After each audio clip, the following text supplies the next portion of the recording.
Counter actual में इसमें जो हम लोग विवरण दे रहे हैं उसमें ये चीज़ नहीं है, चूँकि अंडर इन्वेस्टिगेशन है और उसमें न्यायिक जांच आयोग भी है, वो एनकाउंटर है या क्या है, इसलिए उस परिधि में ये नहीं। 3 लोगों की मौत हुई थी और बाकी उसमें घायल हैं। ये पॉलिसी नहीं होती है, ये पुलिस का रोल है जो कि मैंडेटेड है कि जब कभी कोई क्रिमिनल हमें या कोई भी तत्व इस प्रकार से चैलेंज करता है तो हम भी आत्मरक्षार्थ विधिक सम्मत तरीके से कार्रवाई करते हैं। पब्लिक व्यू में जो ऐसे होते सरेआम गोली मार देना या किसी तरह के उन अपराधों में कमी, तो शायद ये उसका परिणाम है। बिहार में एसटीएफ का इनकाउंटर लगातार जारी है। अगर बात करें 2026 के जनवरी माह के और अगस्त तक, तो तकरीबन 19 इनकाउंटर अभी तक हो चुके हैं और इस 19 इनकाउंटर में 3 लोग मर चुके हैं। अगर इसी दौरान भरत तिवारी इनकाउंटर मामले में बात की जाए तो भरत तिवारी इनकाउंटर मामले में अभी जांच चल रही है। भरत तिवारी इनकाउंटर मामले में इसे इनकाउंटर में अभी नहीं रखा गया है। आपको बताते चले कि एसटीएफ के डीआईजी संजय कुमार सिंह ने साफ तरीके से बताया है कि भरत तिवारी मामले में अभी जांच चल रही है। जांच में जिस प्रकार से हालिया दिनों में आया था कि कुछ जो कि एसटीएफ के जो जवान थे जिन्होंने गोली चलाई थी, उन्हें भी अभी गिरफ्तार कर लिया गया है, गिरफ्तार करके जेल भी भेजा गया है। और इसी संबंध में जिसने उस सिपाही को गोली चलाने के लिए प्रेरित किया था, उस पर भी जांच बैठ गई है और सरकार के द्वारा भरत तिवारी इनकाउंटर मामले में परिवार को मुआवजा और नौकरी दिलाने की भी बात कही गई है, लेकिन अभी भी यह प्रोसेस में चल रहा है।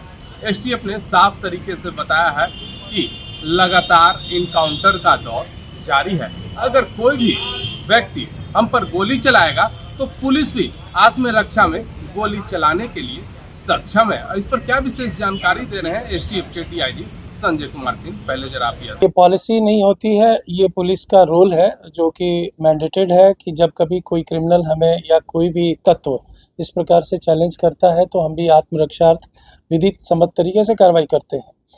तो आप इसको इस तरह से भी कनेक्ट करेंगे, जब अपराध के मूल आंकड़े आपके पास में प्रस्तुत किए जाएंगे पूरे बिहार के परिप्रेक्ष्य में, तो आप देखेंगे प्रमुख जितने शीर्ष हैं जो कि सीधे जनमानस को प्रभावित करते थे, उन सभी अपराधों में काफ़ी कमी आई है। गिरावट वो बहुत ही ज़्यादा रिमार्केबल है, उसको आप देख सकते हैं। वो आंकड़े अभी मेरे पास नहीं है, मैं सिर्फ एसटीएफ का आंकड़ा दे रहा हूँ। तो बिहार परिप्रेक्ष्य में जब आप देखेंगे तो आपको ये लगेगा कि पब्लिक व्यू में जो ऐसे होते सरेआम गोली मार देना या किसी तरह के उन अपराधों में कमी, तो शायद ये उसका परिणाम है। और जहाँ कहीं हम रेड करते हैं, जब हमारे सामने उस तरह के अपराधी आते हैं, चैलेंज यदि वो पोज करेंगे तो निश्चित तौर पे पुलिस अपना काम करती है। 3 लोगों की मौत हुई थी और बाकी उसमें घायल हैं। उसमें नहीं, उससे वो एनकाउंटर एक्चुअल में उसमें जो हम लोग विवरण दे रहे हैं उसमें ये चीज़ नहीं है, चूँकि अंडर इन्वेस्टिगेशन है और उसमें न्यायिक जांच आयोग भी है, वो एनकाउंटर है या क्या है, इसलिए उस परिधि में ये नहीं। तो आपने देखा कि एसटीएफ की प्रेस वार्ता में साफ तरीके से एसटीएफ के डीआईजी ने पूरी तरीके से डाटा प्रेस के सामने रखा और उन्होंने साफ तरीके से यह भी कहा है कि 19 इनकाउंटर हुए हैं और 19 इनकाउंटर में 2026 में 3 लोगों की मौत भी हो चुकी है। और उन्होंने यह भी कहा है कि जेल में जो लोग बंद हैं अपराधी और जेल से बाहर जो निकलते हैं, उन पर भी हम लोग कड़ी निगाह बनाए हुए हैं, क्योंकि समाज में आने के पश्चात वह कोई फिर से अनहोनी की घटनाओं को बाधित न कर दें, इसके लिए लगातार एसटीएफ की नजरें अपराधियों पर बनी हुई है। पटना से NBC 24 के लिए अजय शर्मा की रिपोर्ट।